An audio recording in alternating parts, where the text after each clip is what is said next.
Out of nowhere, he says to me, "You know that I can take you, throw you into that water, and watch you drown anytime I want, and there's nothing anybody can do about it."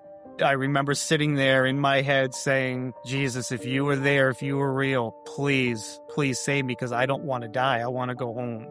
I remember as a 9-year-old kid thinking, "I'm not going home tonight. Your father is dying of cancer, and the last thing he wants is he just wants to see you. He's sorry. He's not mad. He loves you. He just wants to see you." I responded to that individual and I said, "That man will never, ever see me. And he will die knowing that he didn't see his son. He will take his last breath and he will know he didn't see his son." And he did. He passed away. I got to the point where I did not want to live anymore. And I tried to take my life. When I woke up the next morning, it was like the storm had ended and there was such peace and calm. And I knew at that moment there wasn't a voice. The sky didn't open up and a voice called me, but I knew at that moment that he had a purpose and a reason for my life.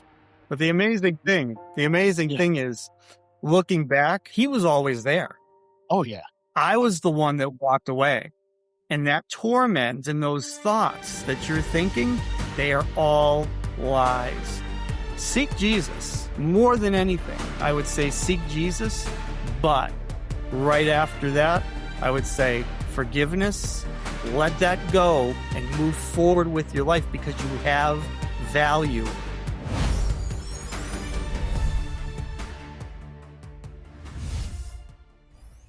What's up, guys? Welcome to the Three or More podcast, where 2 or 3 are gathered. He is here with us also. Today, my guest is none other than Kevin Keane, who has an incredible story to tell, man. His testimony should be a movie. They should make it a blockbuster hit, I would think. So, but yeah, man, somebody get Dallas Jenkins on the phone, man. Anyway, brother, so grateful for you to be here. So grateful that you took time out of your day to join me on this podcast and share with us your testimony.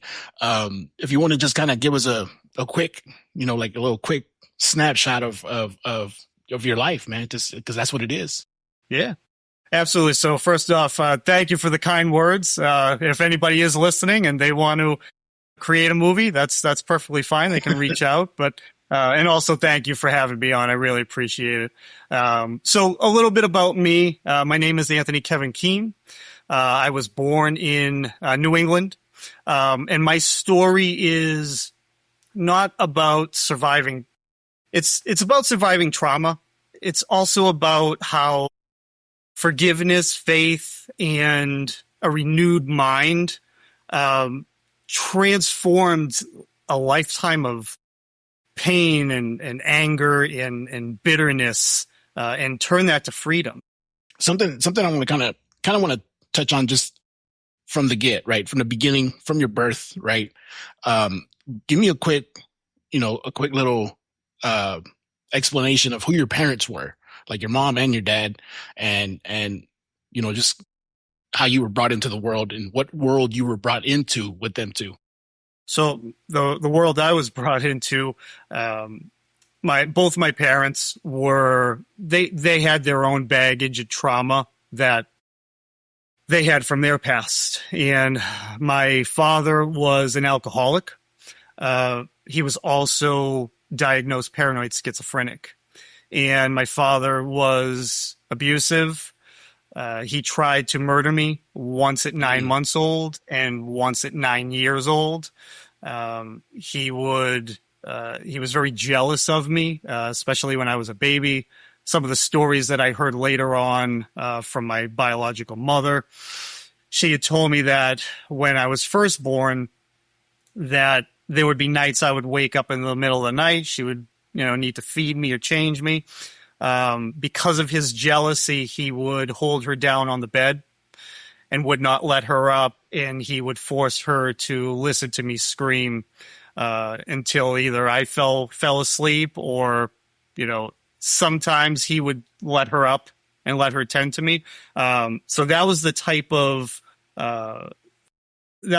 marriage, that was the type of environment that I was born into.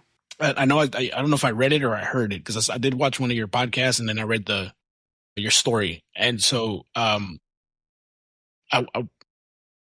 you mentioned that he went away for a while, like he was gone, right, for a good amount of time, and then it was just you and your mom. And kind of give me a when let me explain that a little bit, how that affected your life, what was going on in that time. So at the 9-month mark, Mhm. my father he was actually he went into the psych ward for a little bit. And at that point, the judge had given him a pass to come and visit me for that weekend. And real quickly, when he came to visit for the first time in many months, my mother had left him with me on the bed. She just had to go get me a bottle. She went to go make that bottle, and before she even put the cap on the bottle, she heard a thump. Mhm. And kind of like one of those thumps where it like vibrates through the floor, like, oh my goodness, like something's wrong. She rushes into the room, and she sees me at 9 months on the floor. There was blood, and my father had sworn up and down that, he didn't catch me in time. Fast forward, they get to the hospital. Turns out I have a hairline fracture of the skull. I needed 24 stitches across the back of my head, which I see is a daily reminder every time I shave. Wow. But after the doctors and nurses had kind of pressed him, eventually it came out, and he admitted that he pushed me off because he was jealous of the attention I was getting from my mother and not him. So he was very sick. He was very ill. After he had kind of gone away, my mother decided, we're done. Like, you tried to murder our child. Like, we're done here.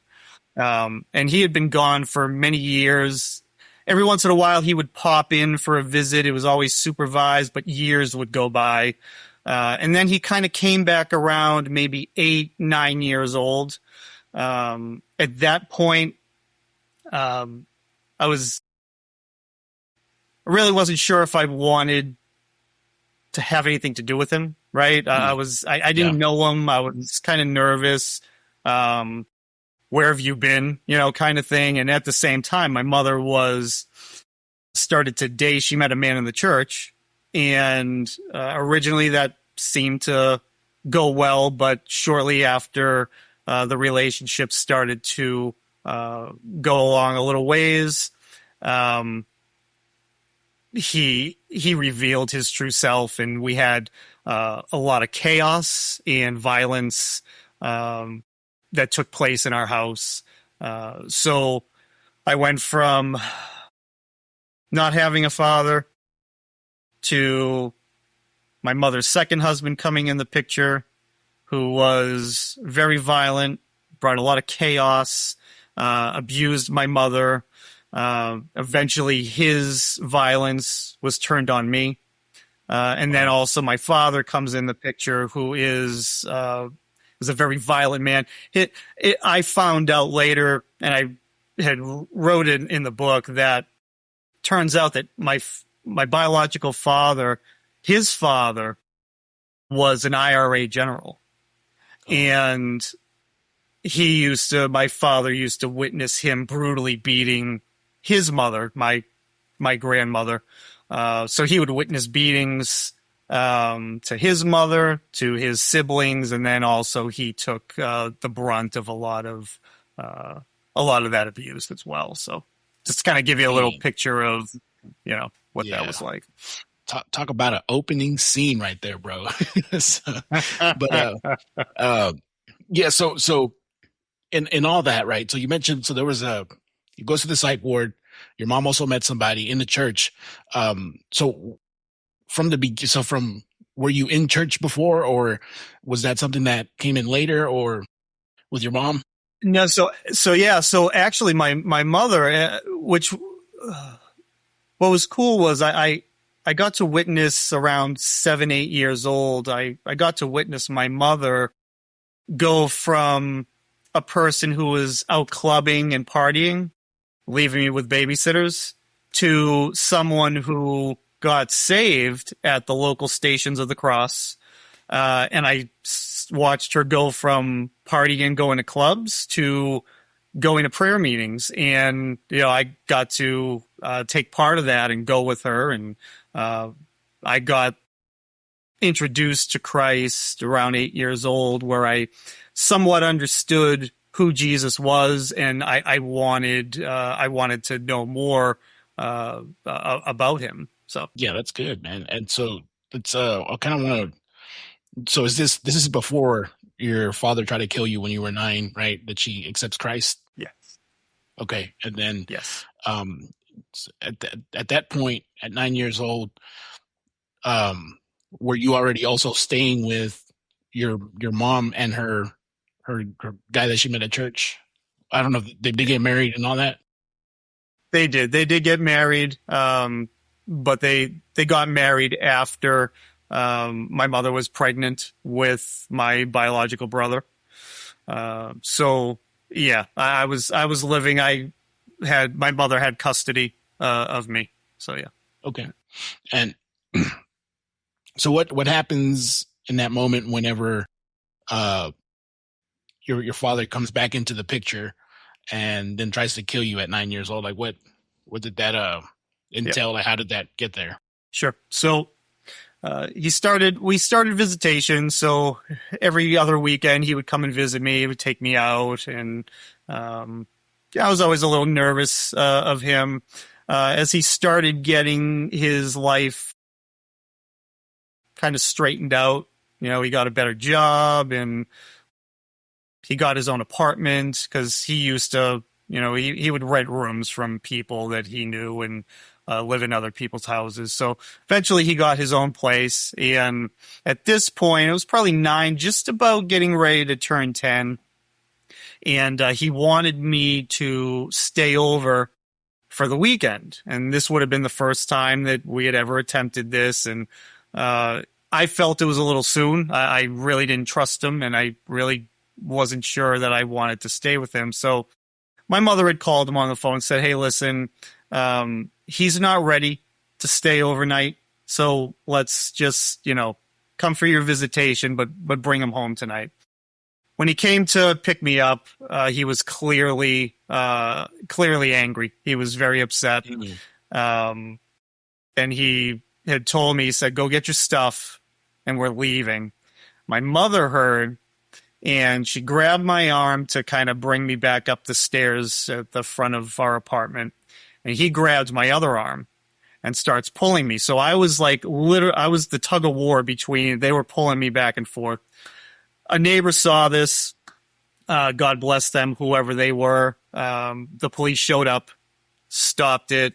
At one point, my father was very arrogant with the police officers, and at one point, I thought I was going to watch my father get dragged off. But they calmed him down, and they told him, they said, "Listen, take your son to a movie and bring him back.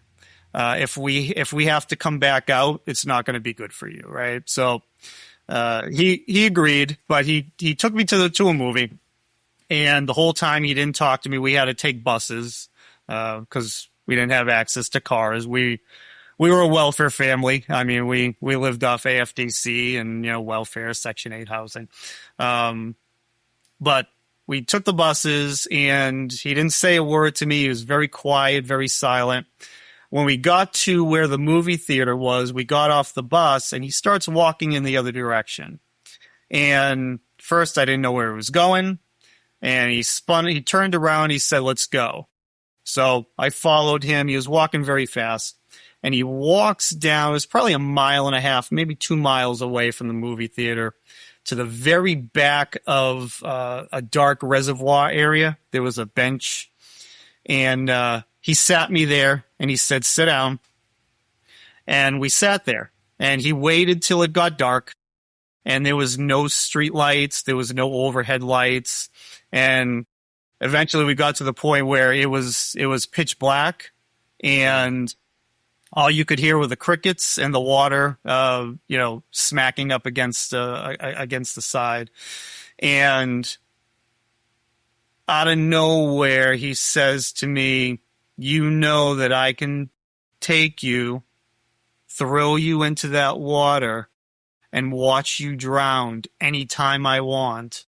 And there's nothing anybody can do about it. And he would let time go by and he would say it again. And he would let time go by. We must have sat there maybe 2.5 hours where he would let time go by. We'd sit in the silence and then he'd say it again. And each time he would say it, I remember as a 9-year-old kid thinking, I'm not going home tonight. I'm going to die. The last thing I'm going to see is my father on the other side of the water. And I just remember praying. At that point, I only knew about Christ from what my mother told me. But yeah. I remember sitting there in my head saying, Jesus, if you were there, if you were real, please save me because I don't want to die. I want to go home. And probably maybe an hour later, he completely snapped out of his episode and just said, hey, son, you want to go get something to eat? Like nothing ever happened. Wow. So I truly believe that if I didn't pray and if I wasn't calling out to God and truly praying that he saved me, he had full intention of taking me out, trying to take me out. So, man, that is bad. That is wild. I can't imagine, 9 years old and hearing that from someone who's supposed to be protecting you, someone who's supposed to keep you away from harm, someone who's supposed to be there for you, not be jealous of you, but actually help you, steward life. You know what I mean? And to hear that from someone who's there for that reason, tell you that they can just throw you in the water, possibly kill you. Like, it's just, man, that's got to be at your age. I mean, even though he wasn't around, like you said, he was like as much as you wished, I guess, but even then, like, I'm sure that still kind of broke your heart, so from that point on, was that the moment that I lost like you Christ a little got oh, sorry. It says trying to reconnect. Hear me better now? Good. That's better. I think that's better. Yeah. Okay. All right. So from that moment on, right? Was that the moment that you gave your life to Christ, or when did that come about, or when did that happen? When you actually submitted yourself to the Lord. Yeah. So that didn't take place till later on. I went through my teens very angry. I began to hate my mother. I began to hate my father. I hated him to the point that I cut him off around 15 and a half. And a year later, I got word, someone had reached out to me and said, hey, listen, just want to let you know your father is dying of cancer. And the last thing he wants is he just wants to see you. He's sorry. He's not mad. He loves you. He just wants to see you. And I was so angry that I responded to that individual and I said, that man will never, ever see me. And he will die knowing that he didn't see his son. He will take his last breath and he will know he didn't see his son. And he did. He passed away. And I never went and saw him. And I held that. I had to hold that. And I had to live with that for 30 plus years. There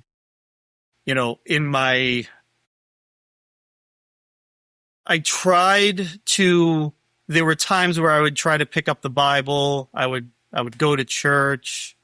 I would try to get back in, but that anger and that frustration and I had so much, there were so many people from my past and my childhood and all those things that lingered. and I was holding on to them. I had a lot of unforgiveness. And the problem with unforgiveness is, first, you're upset. You have unforgiveness, but that unforgiveness turns to anger. Then that anger turns to hate, and that hate turns to bitterness. And once that bitterness gets in there, gets into your mind, gets into your soul, it is really, really hard to fight through that. It didn't come until probably the last, I want to say 15 to almost 20 years, that God has really been working on me, and he was so patient. It wasn't overnight. A lot of folks have that story where God touched them, and overnight they were healed. They felt the lift. I didn't have that. It took almost 18, 19 years of God working on me, and it's only been the past maybe 10 years that real change has really taken place, and I have really focused in on God and wanted to really seek Him and know Him personally. So, Man, I hope that answers your question. Yeah. So I mean, it's kind of like my story. I also like same kind of thing. So I was born in El Salvador, San Salvador, and we came. My mom brought us here when we were like, I was like 5. My sister was like 3, and we were running away from the Civil War at the time in the 80s, and so we were Catholic when we came, and then which it's I don't know. For us, it just didn't mean nothing. Just go to church on Easter and whatever. But then we lived in Los Angeles. My mom met some people in the street that were out evangelizing, and then they came to our house. And then I remember the Holy Spirit hits her, and she's crying, and I'm like 6, I think, and I'm like, "What are you doing to my mom?" So, and after that, we became, all right, more Protestant, and but so it's kind of the same thing. And I kind of grew up in and out of church my whole life, man, and so I fully understand what you mean, because I know a lot of people, they have a date. I got saved on March 5th, 20 whatever, and then it's like I don't have that. I kind of just been in this back and forth relationship with the Lord kind of thing, and like just like you, the last few years, man, it's kind of just been more intensifying, getting closer, just things like that, man. So I always think that's a very, like, I think that's the more common form, I think, of people coming to the Lord, is just right. It's a relationship, man. You grow closer, grow closer. So, yeah. So, But the amazing thing is, looking back, He was always there. But yeah, I was the one that walked away. I was the one but He was always there. He was there when I was homeless. He was there when I was bankrupt twice. He was there when I failed at every single attempt, whether it was business, whether it was music, when I tried to break into the pro wrestling business, all of it. I failed in so, I failed big time. And, and some of those attempts to success led me to bankruptcy. And when my first wife, when our marriage had ended because of betrayal and infidelity, it hit me, and eventually she left. She took our daughter and left, and moved on with someone else. And it impacted me so much that I started to abuse alcohol, to the point that I would drink so much just to numb the pain, because the emotional pain was running into my physical body. And I got to the point where I did not want to live anymore. And I tried to take my life. I drank so much one night with intention to tie the rope around my neck drink so much to the point that I pass out with the hope that it was tight enough that it would choke me out in my sleep, and I would go in my sleep. Needless to say, again, God was there, and He saved me that night. And I was passing out. I remember passing out, and as I was passing out, I could feel that I was scared that I was going to die because the rope was starting to put pressure on my neck. And I woke up and I pulled the rope off and I wept. And I just wept and wept and wept because I felt like, you know what? I can't even be successful at suicide. I'm not good at anything. I can't do anything right. Nobody loves me. Nobody wants me. And I am not good at anything. But I'll tell you this. I wept and I wept and I wept until I passed out and fell asleep. And the chaos that was running in my head, that was running in my mind, and that was taking place in that room that night. When I woke up the next morning, it was like the storm had ended. And there was such peace and calm. And I remember when I opened my eyes, the sun was shining through the drapes. It was coming through the window. And I remember sitting up, and there was a bird singing outside of the window. And I just sat there, and it was just peace. And I knew at that moment there wasn't a voice. The sky didn't open up and a voice called me, but I knew at that moment that He had a purpose and a reason for my life, that I needed to get up, I needed to get myself together, and I needed to move forward. And that's exactly what I did. I actually got up that morning, and I remember sitting there about 5-10 minutes, and I just listened to the peace. And I listened to that bird that was sitting outside the window. And when I finally got up, I started to pull bills together, and I went to the leasing office, and I said, "How do I get out of my lease?" And I started moving forward and started taking action. But I knew I had to do something, and I had to get out of the situation because it was very toxic.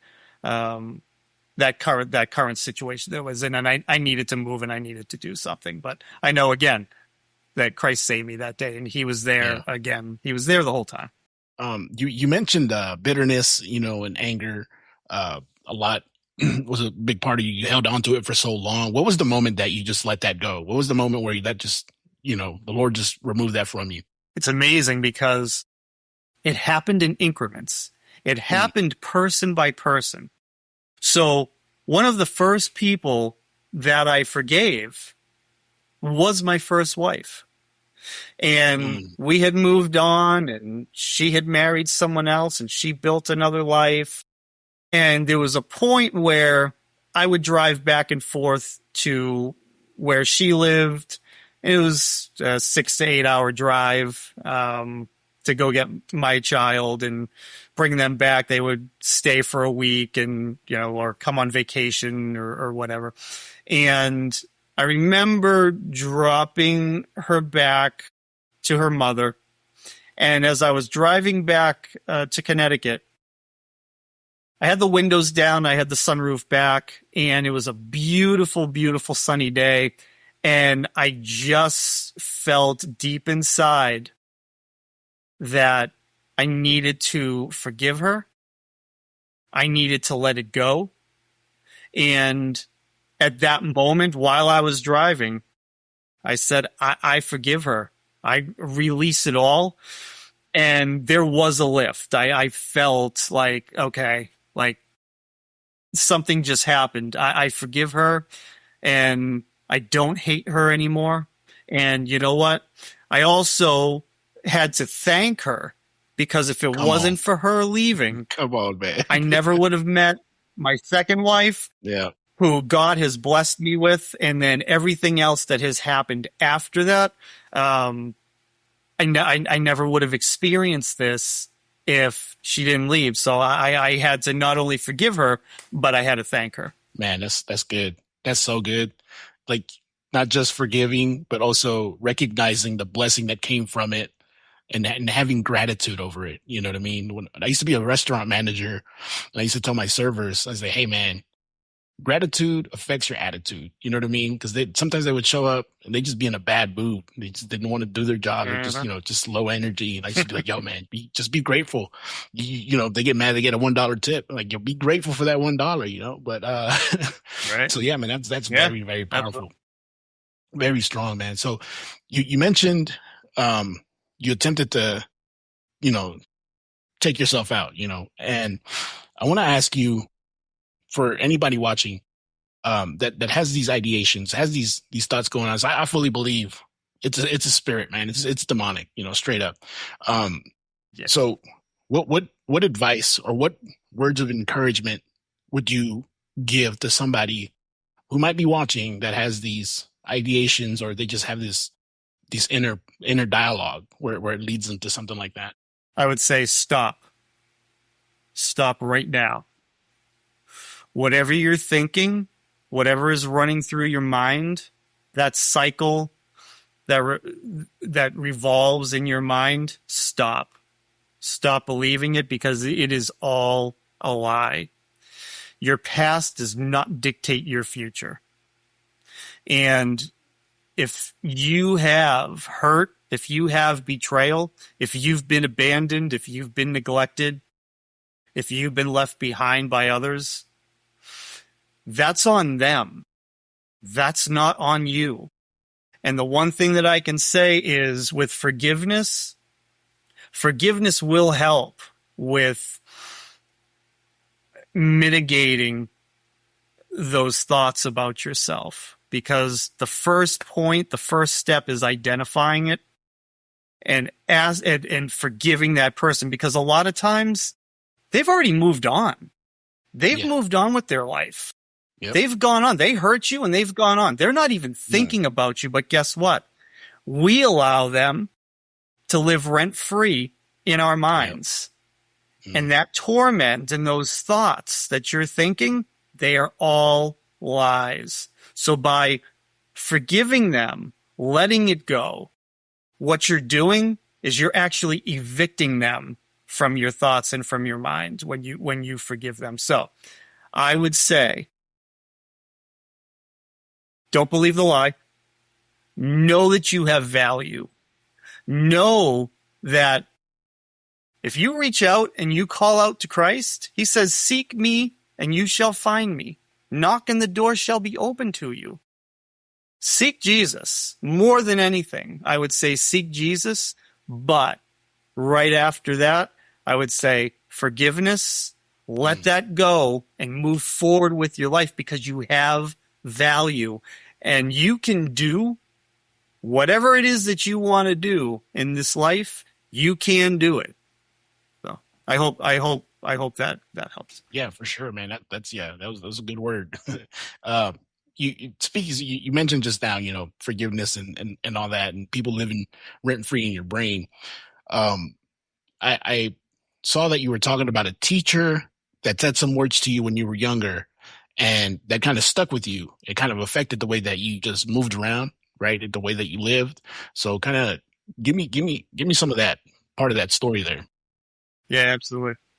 And it's amazing because age 9 was like the trifecta. It was like my father, my mother's second husband, and then this situation with the teacher. And this situation with the teacher happened.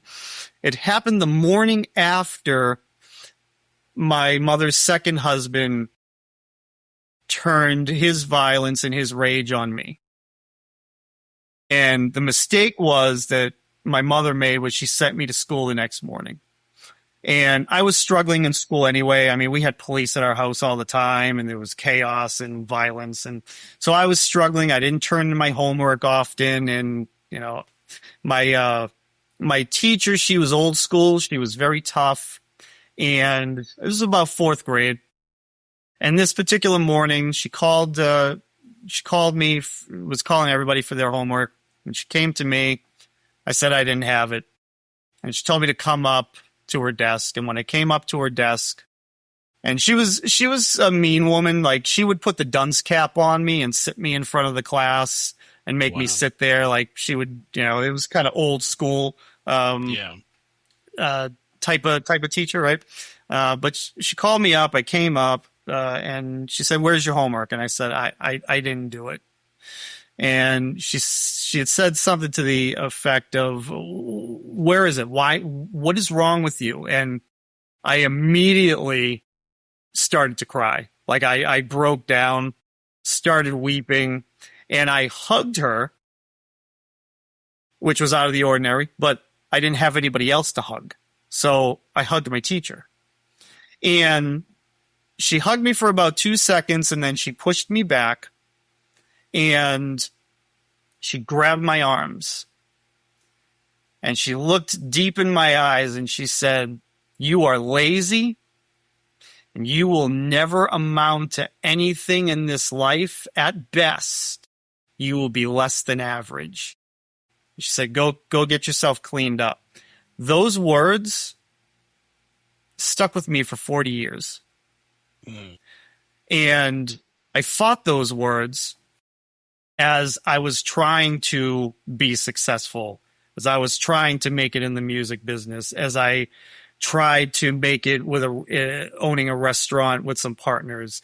I tried in the t-shirt business, when I tried the pro wrestling business, when I tried the contract cleaning business, and I failed. And every time I'd start to make ground, and this is where, and unfortunately it took 40 years for me to realize this, but every time I would start to make ground, and there would start to be some success or some momentum, I would hear those words, and it would always go back to those words, and I would think, oh my gosh, if this keeps going and people see it and I fail, then her words will be true.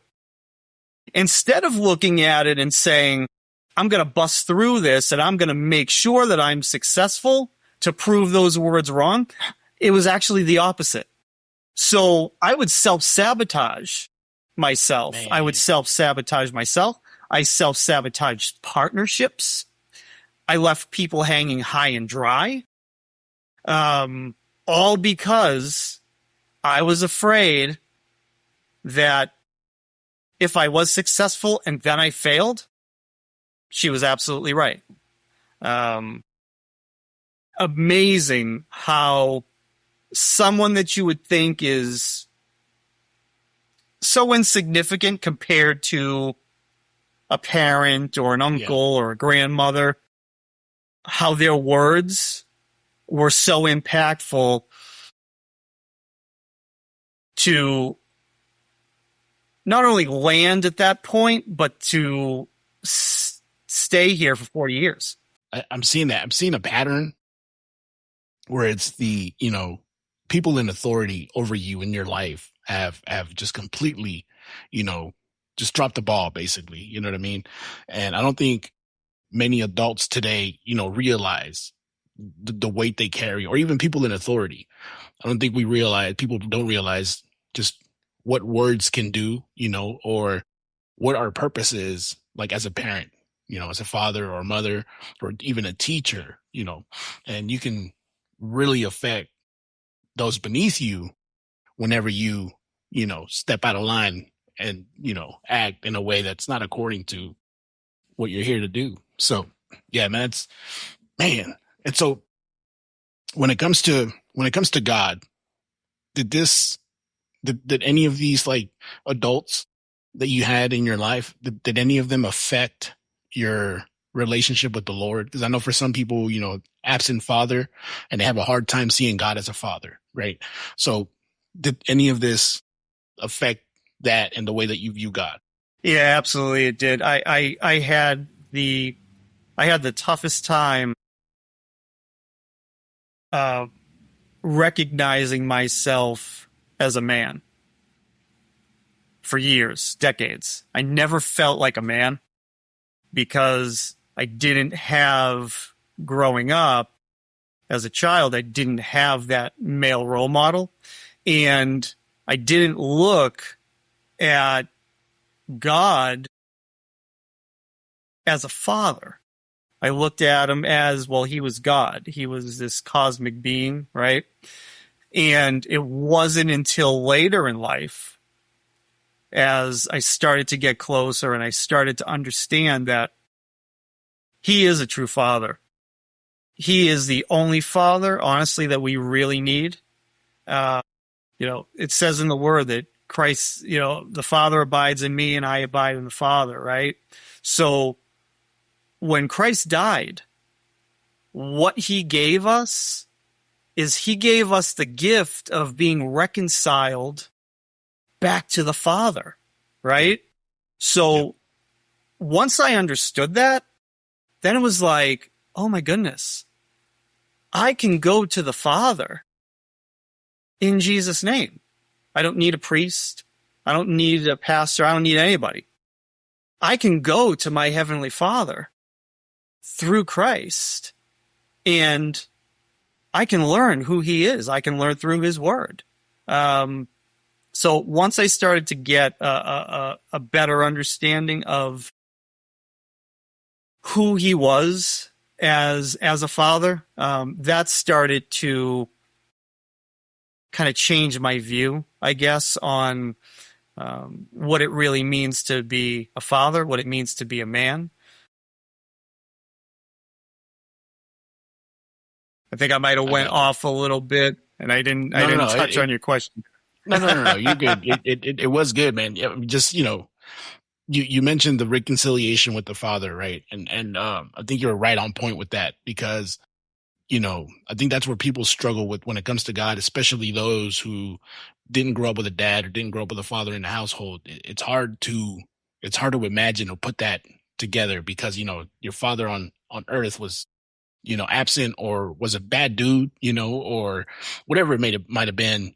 So it's hard for us to see God in that way as well. But yeah, you nailed it. So, but, yeah. So anything you want to share that I didn't cover? Just, didn't ask, or anything specific you want to just talk about real quick? Yeah, I'll just say that, because I also want to give a quick shout out. I don't want to forget them, but I want to give a quick shout out to my adoptive parents.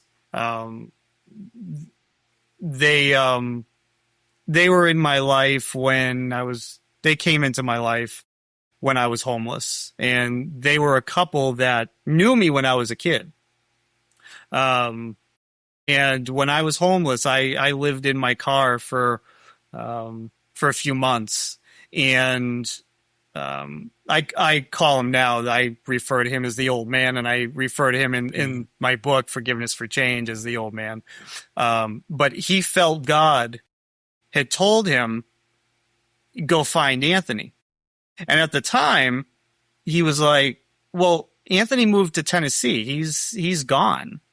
And he had this overwhelming sense that I got to find Anthony. So he actually called his wife and I call her my mom.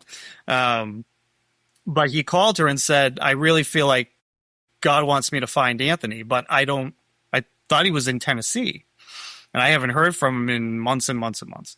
So he drove around like all the old places we used to live. He knew like all the old apartments and the neighborhoods, and he asked people, and nobody knew. And eventually he felt that God wanted him to go to the last place that I used to work, which was a pizza shop before I had moved to Tennessee. And he shows up there, had no idea that I was even back, but he figured, well, maybe somebody knows where he is. So when he got there, he asked them, hey, does anybody know where Anthony Keane is living? Like, did he move someplace else in Tennessee? I'm just trying to find him. And they had said to him, oh, he's back. He's here working. So he waited outside, and when I came back from the delivery, I saw him standing there. And when I pulled up, I got out of my car, And he said, "What are you doing here?" And I said, "What are you doing here?" And he said, "I've been looking for you, and I knew that God wanted me to find you. How are you doing?" He's like, "Where are you living?" And I had pointed to my car, and I said, I'm homeless. I'm living in my car. I was blessed enough to be able to have a job, but I was delivering pizzas. They gave me a chance. Yeah. But I was living in my car. I was sleeping behind abandoned buildings or on the beach or wherever I could find that police wouldn't bother me. And at that point, he was like, "You're not homeless anymore. Me and my wife, we just bought a new house and we have extra rooms, and you are moving in." Um, Man, that's and awesome. they have been in my life ever since. I still see them. I just saw them a couple weekends ago. They came to visit, and we went out to dinner and spent time together. They're my mom and dad. I love them, and they have been there for me since I was 17, 18 years old.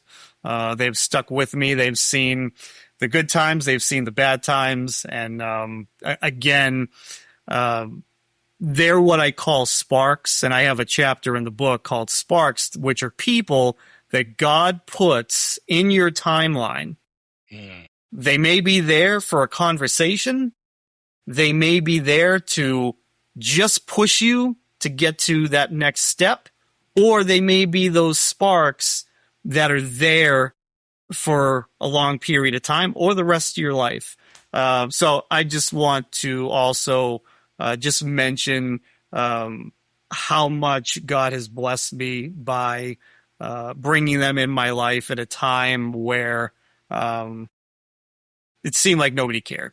So Yeah, that's man, bro. Like that is so good. So I mean, the way that God just continuously shows up for you, every single time, I mean, it's so good. And I think he shows up for a lot of people all the time, and we just don't recognize it. And I think that's a beautiful thing. Something I noticed about you through your storytelling and everything like that.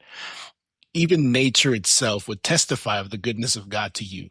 Like I see that in just the way that you were describing, the window, the sunlight shining through, you recognize the goodness of God. You know what I mean? It's just, man, that's so good. But anywho, he's sovereign. He's everywhere. yeah, yeah. And I just, man, it's so good. But I think I'm gonna let you get out of here, bro. I just kind of want to give you this last few minutes to let you just kind of tell us about your book. I know you got three, I believe is what it was, three books that you have. No, I have one book, but Okay. it became a 3-time bestseller last month. Oh, gotcha. It hit number one in 3 different categories simultaneously, which was amazing. I was hoping if I could sell 5 books, then I was like mission accomplished. But Yeah. we had actually sold 2,100 units in one weekend, which just blew my mind, blew my expectations, blew my publisher's expectations. They were like, Yeah. "What just happened?" Yeah. But ultimately, the book, real quick, it started as a memoir. I was just going to write a memoir about my life. And by the time I was finished with it, and I went through the right publisher, God had led me to the right people, and they worked on it tirelessly. They were so good, AR Publishing.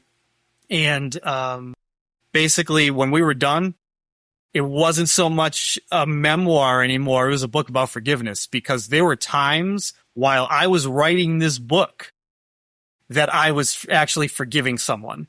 The release came while I was writing that chapter. So it's a miracle that it even exists, because I didn't even read books before. I wasn't a reader. I hated reading. And go figure, I write a book, and here we are, right? Best-selling author. Yeah. That's so good, man. Is there any social media or anything like that anybody can find you on, or it's just a book? Yeah, they can find me. I'm mostly on LinkedIn. I'm also on Instagram. They can find me on Instagram. Also, my website, if anybody's looking for more information about me, or I'm also a insight and goals coach where I work with people to kind of help them through certain situations such as forgiveness. It's www.anthonykevinkeaneauthor.com, and they can, connect with me there as well. Okay. Awesome, man. I'll be sure to put those links in the description below. You guys be sure to check them out, man. This is, I mean, the story is a lot grander than this. Like, it's a lot more than this. Like, I think this is just a tip of the iceberg of what we talked about today. And it's just so much, man. And we wouldn't have the time, I don't think. But so yeah, I appreciate you guys checking us out. Anthony, brothers, thank you so much, man. I really appreciate you spending time with us today. I'll let you guys get out of here. Love y'all. Peace out. Thanks, brother.